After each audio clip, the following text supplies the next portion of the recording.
Welcome to the Bike Show and welcome to the beautiful city of Lisbon, capital of Portugal and host to the most important sport bike launch of the year. Later in the show we start a new series of fast laps, but first Harry and I try some rapid laps of our own with this, the third generation of BMW's S1000RR. The venue is the 4.2km circuit of Estoril, a fast track for what promises to be a very fast bike. As you can see, the asymmetrical squinting headlights are gone, and there is now one of the best looking faces in sport bikedom. This is the colour you get if you opt for the M package that we'll be riding today, complete with carbon wheels and the full, mind-boggling range of electronics. Estoril is challenging because it's fast and has some seriously heavy braking zones, but it isn't, thankfully, difficult to learn. What you want to know, understandably, is how does the engine feel now that it's pumping out in excess of 200 horsepower from its 1 litre capacity?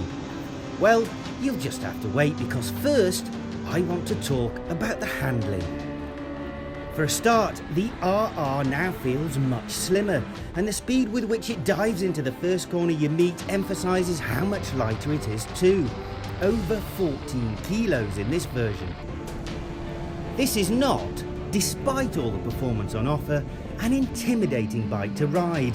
Quite the opposite in fact. The new chassis fills you with confidence from the get-go, encouraging you to explore your own limits while it uses its dizzying array of electronic rider aids to help keep you safe.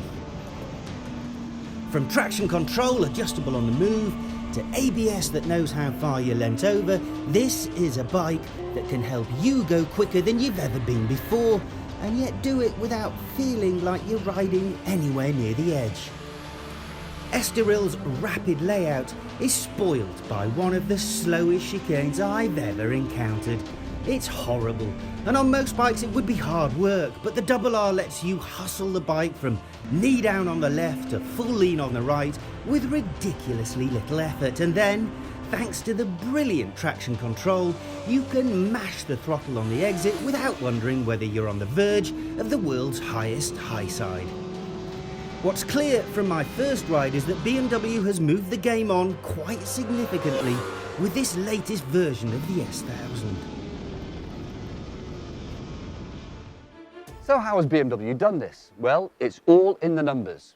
The new engine produces 207 brake horsepower and 113 Nm of torque. And thanks to the shift cam technology, 100 Nm of that is available from 5,500 RPM right up to the 14,600 RPM rev limit. But of course, all that power is no good if it weighs too much. And it doesn't. This bike weighs 197 kilograms wet. 4 kilograms of that comes from the engine, 1.3 kilograms from the exhaust system, and 1.6 kilograms from the two wheels combined. And if you go to the M Sport model, that takes a further 3.5 kilograms off the whole bike. As BMW promise, this is lighter, faster and stronger.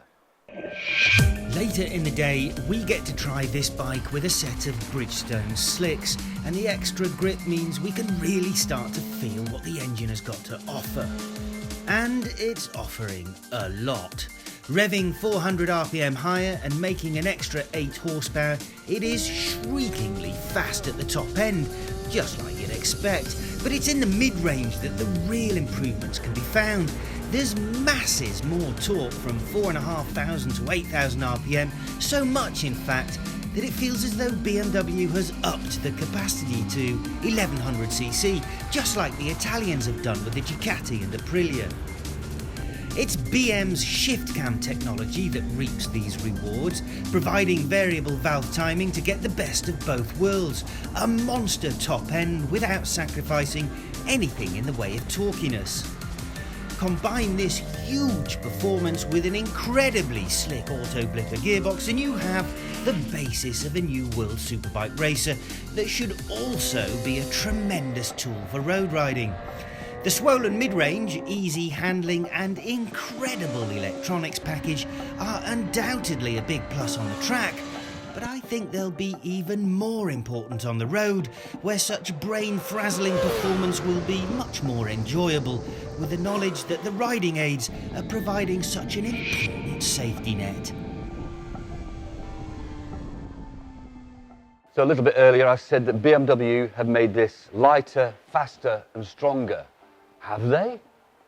In every single respect, yeah, absolutely. But you know what I'd like to add?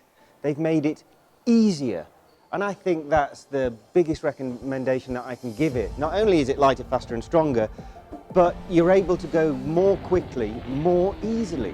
More of the time. More of the time, yeah. I mean, if you ride, look, if I go flat out in my own speed, yes, you're still getting tired, you're still sweating, it's still hard work.